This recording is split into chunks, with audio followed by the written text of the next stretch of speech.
बोलिए श्री प्राणनाथ प्यारे की जय। सर्वे सुंदर साथ की આજની ચર્ચામાં આપણે શ્રી કલશ ગ્રંથનો પ્રારંભ ગુજરાતીથી કરશું. આપણે શ્રી કલશ ગ્રંથનું અવતરણ વિક્રમ સંવત 1729-30 સુરતમાં થયું હતું. પણ શરૂઆતની 2 ચોપાઈ આપણે પ્રબોધપુરી એટલે કે જામનગરમાં ઉતરી હતી.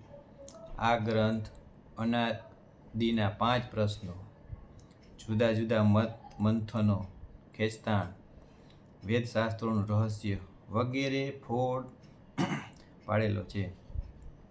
કલશ ગ્રંથને તોરેતનું પ્રતીક માનવામાં આવી રહ્યો છે. આ ગ્રંથમાં કુલ 12 પ્રકરણ અને 508 ચોપાઈ, તેમજ તેમની ભાષા કેવી છે તો કે ગુજરાતી છે. હવે આપણે એની ચોપાઈથી શરૂઆત કરીશું. રાસનો પ્રકાશ થયો, તે પ્રકાશનો પ્રકાશ, તે ઉપર વળી ધરું, તે ઉપર વળી કલશ ધરું, તેમાં કરું તે હતી અજવાસ. બોલો પ્રાણનાથ પ્યારે કી જય. શું કહે છે કે ઇન્દ્રાવતી અહીંયા આપણને? તો કે રાસનો પ્રકાશ થયો એટલે એ કયો રાસ? તો કે વૃંદાવનની જે આપણે શ્રી કૃષ્ણએ કરેલી અખંડ રાસ લીલાનું પ્રકાશ રાસ ગ્રંથમાં પ્રકાશિત થયો હતો. એ જ પ્રકાશ એટલે એનું કે સ્પષ્ટીકરણ કે બારીકાઈથી જઈને ડિટેલથી બધું એની માહિતી આપી હોય ને, તો એનું કેવા આપી હતી? પ્રકાશ ગ્રંથમાં. તો કે આપણે આવવાનું કારણમાં તો ખબર જ છે કે પહેલાં ફેરે રાસમાં આવ્યા, પહેલાં ફેરે વ્રજમાં આવ્યા, પછી રાસમાં આવ્યા, બરાબર, અને પછી છેલ્લે આ જાગડી ભગવાન. એની પૂરેપૂરી માહિતી પ્રકાશ ગ્રંથમાં આપી. અને આ બંનેનો રાસ અને પ્રકાશ ઉપર ગ્રંથો છે. જેવી રીતે કલશ એટલે શું છે? તો કે જેવી રીતે મંદિરના શિખર ઉપર કલશ મૂકવામાં આવે છે ને, તેવી જ રીતે અહીં રાસ અને પ્રકાશ ઉપર સચોટ માર્ગદર્શન આપી અને કલશ ગ્રંથ પ્રસ્તુત કરવામાં આવી રહ્યું છે. આ કલશ ગ્રંથમાં વ્રજ, રાસ અને પરમધામની રહસ્યમય લીલાઓ ભરેલું છે. એનું સ્પષ્ટીકરણ કરું છું. ઇન્દ્રાવતી શું કહે છે? એનું અહીંયા હું સ્પષ્ટીકરણ કરું. હે સુંદર સાથ, હવે કહે છે, મારા સાથ સુણો એક વાતડી, કહ્યો સતનો મેં સાર, એ સારનો સાર દેખાડી, જગવું તે મારા આધાર, જગવું તે મારા આધાર. હે સુંદર સાથજી, શું કહે છે ઇન્દ્રાવતી? તો કે હે મારા સુંદર સાથજી, આ રહસ્યમય વાતો સાંભળો. મેં કૃષ્ણની વ્રજ અને રાસની સત્ય એટલે અખંડ લીલાઓનું સારરૂપ વર્ણન રાસમાં તથા પ્રકાશ ગ્રંથમાં કર્યું છે. એની પણ સારરૂપ બતાવીને મારા આધારરૂપ સુંદર સાથને જાગૃત કરું છું. તો કે રાસ અને પ્રકાશમાં જે મેં લીલાઓ કૃષ્ણની બતાવી છે, એનો પણ સાર કાઢી દઉં. કેટલું સુંદર સાથ માટે આમ હળવું કરી દે, એનો પણ સાર કાઢીને જાગૃત કરી દઉં. પછી શું કહે છે ધણીજી? શ્રી ધણીએ આવીને મુને ધામથી, જગવી તે જુગતી કરી, તે વિધ સર્વે હૃદય અંતર, ચિત્તમાં હે ચોકસ ધરી, ચિત્તમાં હે ચોકસ. તો કે શ્યામાજીના અવતાર સદગુરુ ધણી શ્રી દેવચંદ્રજી પરમધામથી આવીને મારી આત્માને યુક્તિપૂર્વક જગાવી. તો કે એમનેમ તો આપણે મનુષ્યને કાંઈ ખબર પડે નહીં. કોઈને કોઈ રીતે યુક્તિ કરીને કોઈ ઉદાહરણ આપી અને મારી આત્માને જાગૃત કરી અને તેને મને ચિત્તમાં ગ્રહી એટલે કે મને એના ચિત્તમાં સ્થાન દીધું. મુને મેળો થયો મારા ધણી તણો, તે વિતકની કહું વિધ, તે વિધ સર્વે કહી કરી, દઉં તે ઘરની નીત. શું કહે છે? તો કે ઘરની નીત. ક્યાં ઘરની? તો કે આપણા પરમધામ 25 પક્ષની નીતની માહિતી. તો શું કહે છે કે મારું મિલન, મુને મેળો થયો મારા ધણી તળો, તે વિતકની કહું વિધ. મારું મિલન જે રીતે મારા ધણી શ્રી સદગુરુ સાથે નવતનપુરીમાં થયું હતું, તે વૃત્તાંતનું વર્ણન હું કરી રહી છું. બધી રીતે કહીને પરમધામની અખંડ તારતમ જ્ઞાન તમને આપું છું. કેવી નિધિ આપું છું? અખંડ તારતમ જ્ઞાનની તમને નિધિ આપું છું. પછી ઇન્દ્રાવતી કહે, મેં જે દિન ચરણો પસર્યા, મુને કહ્યું તે જ દિન, દયા તે કીધી અતિ ઘણી, પણ મુને જોર થયું સુપન. એનું સુપન જોર થયું, પણ મુને જોર થયું સુપન. કયું? તો કે સુંદરસાદી માયાનું જે આપણે જોર વધી રહ્યું છે ને, એ કહે છે કે મેં જે દિન ચરણો પસર્યા, એટલે મેં જે દિવસે સદગુરુના ચરણ કમળ સ્પર્શ કર્યા, એ જ દિવસે તેણે મારા પર અતિ કૃપા કરી. તો કે બધા જ તથ્યો સમજાવી, અને પરંતુ અજ્ઞાનરૂપી નિંદ્રા, જો કેવી માયાની અજ્ઞાનરૂપી નિંદ્રા, તે જ બાલ્ય અવસ્થાને કારણે, તો કે અજ્ઞાનરૂપી નિંદ્રા હતી ને કોઈ જાતનું, અને માયાવી પ્રભાવ વિશેષ છવાઈ ગયો હતો. એને કારણે મને સદગુરુની પીછાણ થઈ નહીં. જ્યારે સદગુરુજી એને ભેગા હતા ને, ત્યારે ગિરિરાજને કાંઈ એનું જ્ઞાન હતું નહીં. પછી કહે છે, મોહે સમાગમ પિયુષો, વાલે પૂછ્યો વિચાર, આપોયું તમે ઓળખી, પ્રગટ કહો પ્રકાશ. જો આ શું પ્રસંગ જણાવે છે?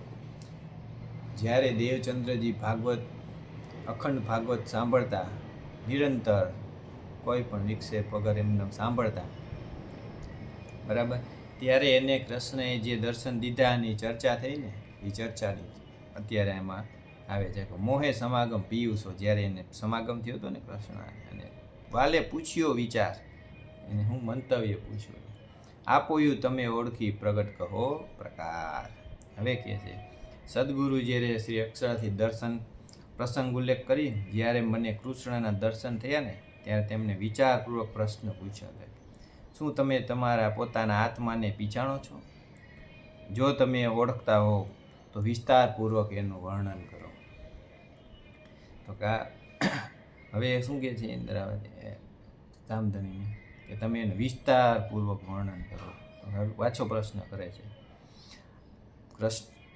પૂર્ણ પરમાત્મા શ્રી કૃષ્ણ પ્રશ્ન કરે છે કે આ મંડળતા તમે જોયું, કહો વિતકની જે વાત, આ ભૂમને વિચાર કહો, એ સુપન કે સાક્ષાત.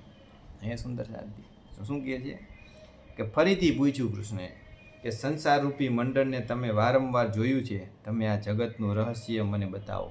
કયું? આ અખંડ નથી, કે આ જગતનું વર્ણન કરો તમે. તો વિચારપૂર્વક કહો કે સંસાર સ્વપ્નવત છે કે સાક્ષાત, એટલે કે નાશવંત છે કે અવિનાશી. સુંદર સાધજી આ પ્રશ્ન આપણે લાગુ પડે છે. આપણે હજી નથી જાણતા કે શું અખંડ છે અને શું અવિનાશી છે, અને નાશવંત અને અવિનાશીનો આપણે કાંઈ હજી ભેદ જાણતા નથી. તો કે જે કાંઈ દુનિયાવી વસ્તુ છે, જે માણસ છે, મનુષ્યએ સર્જેલી હરેક વસ્તુ, સુંદર સાધજી હરેક વસ્તુ એનું લાંબુ ટૂંકું કોઈને કોઈ આયુષ્ય હોય છે. દાખલા તરીકે આપણે લઈએ તો તમે મકાન બનાવો તો 25 વર્ષ, 30 વર્ષ, 40 વર્ષ, 50 વર્ષ પછી એનું કાંઈ અસ્તિત્વ છે જ નહીં. એ જ રીતે તમે ભૌતિક કોઈ બી વસ્તુ લ્યો, તમે ગાડી બંગલા લ્યો, મોબાઈલ લ્યો, જે કાંઈ વસ્તુ તમે હોય, દાગીના હોય કે એ આપણે મનુષ્યએ સર્જેલી છે. પણ આપણે એ શું દેખાય છે? કાયમી દેખાય છે. આપણે જે મકાનમાં રહી છીએ, મકાન આપણે એમ જ રહેવાનું, કાયમી રહેવાનું છે, અને હું આ મકાનમાં રહેવાનું છે. જેમાં દેહ છે એમાં રહેલો આત્મા છે. આપણે એ અખંડ આત્માની ખબર છે કે આ દેહ અખંડ નથી, તોય છતાં આપણે એને શું માનીએ છીએ? અખંડ. એટલે એ બાબતનો પ્રશ્ન કરે છે તમને કે કહો દેવચંદ્રજી કે આ સંસાર કેવો છે એનું મને વર્ણન કરો. અને આપણે એને કેવો બેઠા છીએ? અવિનાશી માની બેઠા છીએ, સાક્ષાત, કે આ જ બધું છે, આ સિવાય બીજું કાંઈ છે નહીં. પછી આગળ પ્રશ્ન પૂછે છે, આ જોઈ જે તમે રામત, કહો રામત કેહી પર, આ ભોમ કેહી તમે કોણ છો, ક્યાં તમારા ઘર? હવે શું કહે છે? ઘરની વાત કરે. ક્યું? તો આ જોઈ તમે કહો સાક્ષાત, કહો રામત કેરી પાર. આ સંસારનો ખેલ તમે જોયો, જે આપણે સુંદર સાથ જોઈ રહ્યા છીએ, એને શું કહે છે? એ કેવા પ્રકારનો છે? તો કે આ ભૂમિ બ્રહ્માંડ શું છે, તેની રચના કેવી રીતે થઈ, તમે કોણ છો, અને તમારું મૂળ ઘર ક્યાં છે? પછી શું પ્રશ્ન કરે છે? તો કે આ કહે અસ્થાનક તમે આવ્યા, હે જાગીને કરો વિચાર, નાર તું કોણ પીયું તણી, કહો એ તણો વિસ્તાર, કહો એ તણો વિસ્તાર, બોલે પ્રાણનાથ પ્યારે કી જય. શું કહે છે સુંદર જાતિ? આ કિહે અસ્થાને તમે આવ્યા, એ પૂછે છે કે તમે ક્યાં સ્થાને આવ્યા, અને જાગીને કરો વિચાર, જાગૃત થઈને કહો કે તમે ક્યાં ધણીના અર્ધાંગની છો. કે સુંદર જાતિ, આ આપણો પ્રશ્ન છે, આપણા આત્માનો છે, આપણા માલિકનો છે. એ આપણે પૂછીએ છીએ કે તમે ક્યાં ધણીના માલિક છો. એને તો વાણીમાં આવીને કહી દીધું ને આપણે ઓળખાણ કરી દીધી. હવે આપણે સમજવાનું કે તમે ક્યાં ધણીના ધણિયાણી છો કે અર્ધાંગી છો, એનો મને વિસ્તારપૂર્વક સમજાવો. શું કહે છે કે એનો વિસ્તાર સમજાવો તો તમને જ્ઞાન થઈ જાય. હવે કહે છે તમે વિતકનું મુને પૂછ્યું, સુણો કહું એની વાત, આ મંડળ ત્યાં દિશે સુપન, પણ થઈ લાગ્યું સાક્ષાત. શું કહે છે હવે સદગુરુ? હવે જવાબ દેતા કહે છે કે તમે વિતકનું મુને પૂછ્યું, સુણો કહું તેની વાત. હવે પ્રત્યુત્તર આપતા સદગુરુ કહે છે કે તમે મને વૃત્તાંત પૂછ્યો છે, તો આ વર્તમાન સ્થિતિનું હું આપને કહી રહી છું. આ મંડળતા દિશે સુપન, આ સંસાર તો શું છે? સ્વપ્નવત દેખાય છે, પણ થઈ લાગ્યું સાક્ષાત. જુઓ સુંદર સાહેબ, આવ્યું ને આપણે આગળ ચર્ચા કરી કે આ સંસાર સ્વપ્નવત છે. સ્વપ્ન આવે ને આપણે જાગી જાય તો કાંઈ અસ્તિત્વ હોતું નથી. એવી રીતે શું કહે છે કે આ સંસાર છે સ્વપ્નવત, પરંતુ એમાં મગ્ન થઈને તો લાગે છે કેવો સાક્ષાત પ્રતીક થાય છે. જો આપણે એમાં રચ્યા પચ્યા રહીને સુંદર સાથી, તો આપણે કેવો લાગે છે? સાક્ષાત સંસાર લાગે છે આપણે, પણ છે નહીં. પછી કહે છે નીકળ્યું ન જાય માહેથી, ક્યાંય ન લાભે છે, એમાં પગ પંખીનો દિશે નહીં, કહું સનંદ સર્વે દે. બોલો પ્રાણનાથ પ્યારે કી. આ નીકળ્યું ન જાય એ માહિતી, તો કે આ સંસારથી છુટકારો મેળવવામાં સંભવ નથી. ગમે એમ પ્રયત્ન કરી પણ નીકળી શકીએ. ક્યાંય ન લાભે છે, તેનો અંત પણ ક્યાંય દેખાતો નથી. એમાં પગ પંખીના દિશે નહીં. કેવું એક ઉદાહરણ જુઓ, સરસ એવું. કહું સન્મંત સર્વે તે, તો કે પગ પંખી તો કેવું? તો કે આત્મારૂપી પક્ષીના પગ પણ દેખાતા નથી. આત્માને કેની આપી છે? પક્ષીના પગ રૂપી આપી છે. તમે નાના ચકલી નહીં તેમ પક્ષી બધા ઉડતા હોય, જેના પગ નાના હોય તમે જોયા હશે. પક્ષી જ્યારે ઉડે ને તો તેના પગ દેખાતા નથી.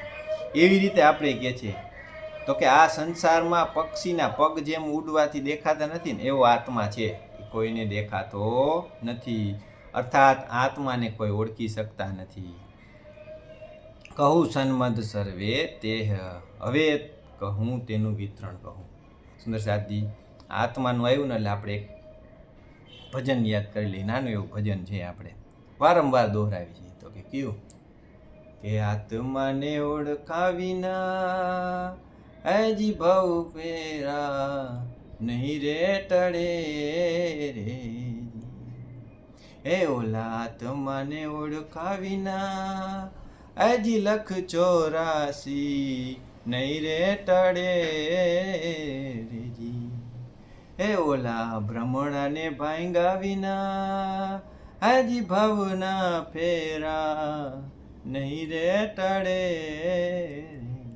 સુંદર સાદી, આ ભજન આપણે વારંવાર ગાઈએ છીએ, ત્યાં લાગુ પડે છે કે આત્માને ઓળખાવીના તમે સ્વયંની ઓળખાણ કર્યા વગર આ ભવના ફેરા 84 ટળશે નહીં. તો કે આગળ પ્રશ્ન કર્યો ને કે તું કોણ છે, ક્યાંથી આવી છે ને ક્યાં છે તારો પ્રથા. આપણે કીધું કે નાર તું કોણ ખસમ તણી અને કહાં તે વિસ્તાર. એ બધું સમજાવો તો એને કીધું ને એ જ રીતે આપણે આત્મા કે શરીરમાં રહેલો આત્મા એ કોણ છે, ક્યાંથી આવ્યો છે ને ક્યાં જવાનું છે, એના ઓળખા વગર આપણે 84 લાખ યોની ભટશે નહીં.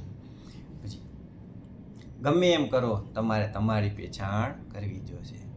આના માટે એક સખી એક અમને નાનું એવું ભજન મોકલું હતું, પાછું એક દોરાવી દઉં, જરાક સાર રૂપી છે એટલે આપણે સમજાવી દઈએ. તો કે એમાં એમ હતું સખી, ડાયરાનો પ્રોગ્રામમાં કીધું ભજન કરી લે એ ચામડાની પૂતળી ભજન કરી લે. શું કહે છે? ભજન કરી લે. કોણ? તો કે આ ચામડાની પૂતળી આપણા શરીરને કહે છે ભજન કરી લે. ભજન તો કે કેવું ભજન? તો કે આપણે આ સ્ટેજ ઉપર બધાય બેઠા હોય અને ત્યાં સાજન માજન તૈયાર હોય અને ગાતા હોય, એ ભજન નથી. એ ભજન તો ખાલી પોપટિયું જ્ઞાન છે કે એ લખેલું છે ને હું વાંચી દઉં ને સાજન માજન હોય ને તમને આનંદ આવે. ભજન તો આત્મા પરમાત્માનું કરવાનું, સ્વયંની ઓળખાણ કરી અને એનું ભજન કરવાનું. સદગુરુએ કીધું ને કે ભાઈ કોણ ક્યાંથી આવીને કાં મેરો ભરતા એની ગોતવા નીકળ્યા અને પછી પોતાની જાતનું ભજન કર્યું. ભજન તો આપણે આપણું કરવાનું છે, આપણા આત્માના માલિકનું ભજન કરવાનું છે. માટે ભજન કરી લે એ ચામડાની પૂતળી ભજન કરી લે. એક બીજું ઉદાહરણ સુંદરસાદી, ભજન, ભોજન અને જો તમે કોઈ બીમાર હોય તો દવા. ભોજન પણ તમારે જાતે જ કરવું પડે અને કોઈ પણ સંજોગો તમે બીમાર હોય તો તમારે દવા પણ તમારે જ પીવી પડે. દાખલા તરીકે સુંદરસાદજી કે તમને ભૂખ લાગી હોય તો હું ખાઈ લઉં તો તમને તૃપ્તિ થાય નહીં, માટે ભોજન જાતે જ લેવું પડે. હું ખાઈ લઉં તો સામેવાળાને તૃપ્તિ થાય નહીં. એ જ રીતે જ્યારે મારા શરીરમાં બીમારી હોય, મારા સખી હોય અને સખી એમ કહે કે હું દવા પી લઉં છું, તમારે નબળાઈ છે શરીરમાં તો હું દવા પી લઉં છું, તમે સાજા થઈ જાજો, અથવા તો હું ટેબ્લેટ લઈ લઉં છું તો તમને બીમારી ઠીક થઈ જશે. એવું શક્ય નથી. માટે ભજન પણ તમારે જાતે જ કરવું પડે. કયું ભજન? પૂર્ણ પરમાત્મા સચ્ચિદાનંદ શ્રી કૃષ્ણનું ભજન તમારે જાતે જ કરવું પડે.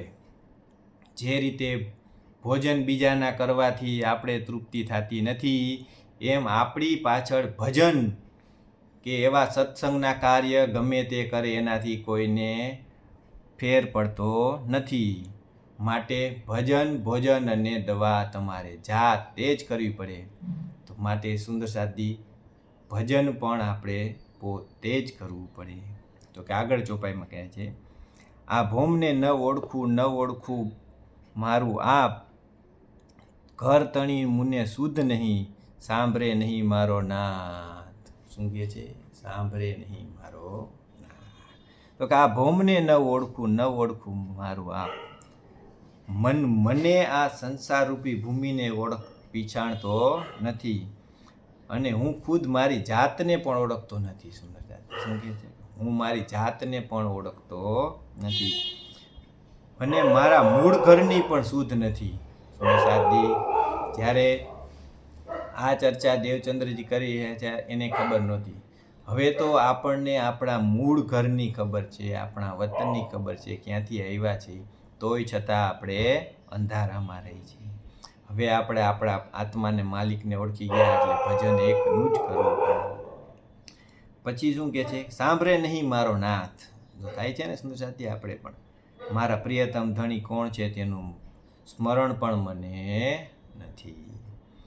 આ મંડળ દિશે છે પાધરો એ ત્યાં મૂલ વિના વિસ્તાર. શું કહે છે પછી? આ મંડળ દિશે છે પાધરો એ ત્યાં મૂળ વિના વિસ્તાર, રામત કોઈ કોહેડો ન આવે તે કે મેં પાર. શું કહે છે? આ સંસારની જો સુંદરસાદી ચર્ચા કરે તો કે જોવામાં તો આ સંસાર સીધો અને સરળ લાગે છે. આપણે કાયમી દિનચર્યામાં જોઈએ છીએ ને બધું કાર્ય કરતા હોય એમ કેવો સીધો સરળ, ઓહો આનંદ આનંદ આનંદ. પછી શું કહે છે? તો કે એનું મૂળ વિનાનો આ વિસ્તાર છે, પણ એનો કોઈ મૂળ છે જ નહીં. કેવી રીતે સુંદરસાદી? તો કે આપણે આ સંસારમાં મનુષ્ય દેહ પરમાત્માની પ્રાપ્તિ માટે આપ્યો છે, પણ આપણે શું કરી રહ્યા છીએ સુંદરસાદી? કોઈને છે કાંઈ? આજ દોડમાં નીકળી ગયા છીએ, રેસમાં. સવારે નીકળી ગયા, સાંજ સુધી બસ દોડ્યા જ રાખી, પણ એનો કોઈને અર્થ ખબર છે નહીં. જોઈ છીએ તનટાણાનું અને હાથ પેઢીનું ભેગું કરી છે. સુંદરસાદી એક તો વિચાર કરો, આ સંસાર કેવો છે? હા વટપટો. જોઈ છીએ તનટાણાનું અને હાથ પેઢીનું ભેગું કરી છીએ. 6 પેઢીનું ભેગું થાય ત્યાં વહી જાય ને 7મી પેઢીનું ભેગું કરવા 84માં પાછું આવવું પડે છે. ઓકે, આ ખેલ કોયડાની જેમ એવો મૂંઝવણ ભર્યો છે. રામત કોઈ કહેડો ન આવે તે કેમે પાર, તેનો નિવેડો કેમે કરીને આવતો નથી. આપણે કીધું હતું ને કે ભાઈ 7 પેઢીનું ભેગું કરી છે. આપણે ખાવા જોઈએ 3 ટાણા અને આપણે આખી જિંદગી કાલનું જ વિચાર રાખીએ છીએ. કાલની કોઈને ખબર છે જ નહીં, તોય છતાં આપણે કાલનું જ વિચારીએ છીએ. બરાબર.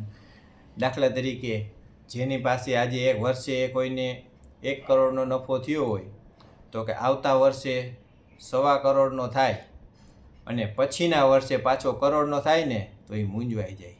તો ગયા વર્ષે મને 1.25 કરોડનો થયો તો આ વર્ષે મને કરોડનો થયો, પણ એ સારું નથી. માણસ દોયડા જ રાખે છે, એનો કોઈ અંત છે જ નહીં. માણસની જરૂરિયાત પ્રમાણે થઈ જાય પછી સંતોષ હોવો જોઈએ અને ભજન કરવું જોઈએ. પછી કહે છે કે આ મંડળ મોટો રામત ધણી, જુઓ ઊભો કેમે અચંભ, એણી પાયે પગની જીહા જોઈએ, તિહા દિશે તે 5 થંભ. તો શું કહે છે કે આ સંસાર કેવા 5 સ્તંભ ઉપર ઊભો છે? તો કેવા? તો કે આ સંસારનું ક્ષેત્રનું વિસ્તરણ ગહન કે છે, એમાં માયાવી છળ કપટ ભરેલા છે. કેટલા? તો કે ઘણા બધા છળ કપટ ભરેલા છે. એના અંગે વિચાર કરતાં એમ લાગે છે કે વિચિત્રતા વિસ્મયથી ભરેલું છે. અર્થાત ઉપર નિરાકાર અને નીચે જલ, તે મૂળ આધાર વિશે વિચારી છે. કયા તત્વ? તો કે 5 તત્વો: પૃથ્વી, જલ, વાયુ, અગ્નિ અને પ્રકાશ. આ 5 સ્તંભના આધારે આ સંસાર ઉભેલો છે. હવે તો કે 5 તત્વની ચર્ચા કરી. 5 તે જોઈએ જ્યારે જુજવા, ન લાભે કહેના પાર, ભેળા તે કરી વળી, જોઈ તો રચી ઊભો સંસાર. આ 5 જો ભેગા મળ્યા ને ત્યારે શું થયો છે? સંસારની રચના કરી છે. તો ક્યાં? તો કે 5 તત્વો વળી અલગ રૂપે જોઈએ તે તેમનો અંત જ દેખાતો નથી. જોઈને અલગ અલગ જોઈને તો એનો અંત દેખાતો નથી, પરંતુ તેમને એકઠા કરીને ભેળા તે કરી વળી જોઈએ તો રચી ઊભો સંસાર. ભેળા કરી જોઈએ ને જણાય છે કે વસ્તુ તો આ સંસાર 5 તત્વો દ્વારા બનેલું છે. જેમ આપણે કહીએ છીએ ને કે 5 તત્વોનું બનેલું આ શરીર, મનખો, એ રીતે એમાં 5 તત્વથી શું બન્યું છે? સંસાર.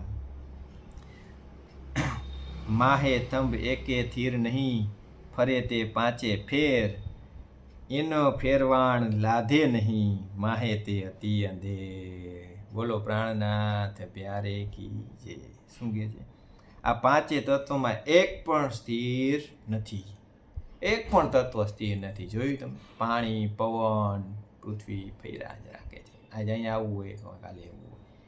એ જ રીતે પોતપોતાની રીતે ચલાયમાન છે. કેવા છે? તો પોતે પોતાની રીતે હાલે છે. એમ 5 તત્વનું બનેલું માણસ પોતાની રીતે જ ચાલે છે. એમ તા ચારે તરફ અજ્ઞાન રૂપી અંધકાર છલવાયેલો. કેવો અંધકાર છે સુંદર સાથી? અજ્ઞાન રૂપી. કેવું? તો કે પૂર્ણ પરમાત્માની આપણે ઓળખ નથી. એ અજ્ઞાન રૂપી અંધકાર સ્વર્ણ સંસારમાં છવાયેલો છે. બસ આજની ચર્ચામાં આટલું જ. બોલો શ્રી કૃષ્ણ કનૈયા લાલ કી જય. શ્રી પ્રાણનાથ પ્યારે કી જય. સદગુરુ મહારાજ કી જય. સર્વે સુંદર સાથ કી જય. પ્રણામ સુંદર જાત.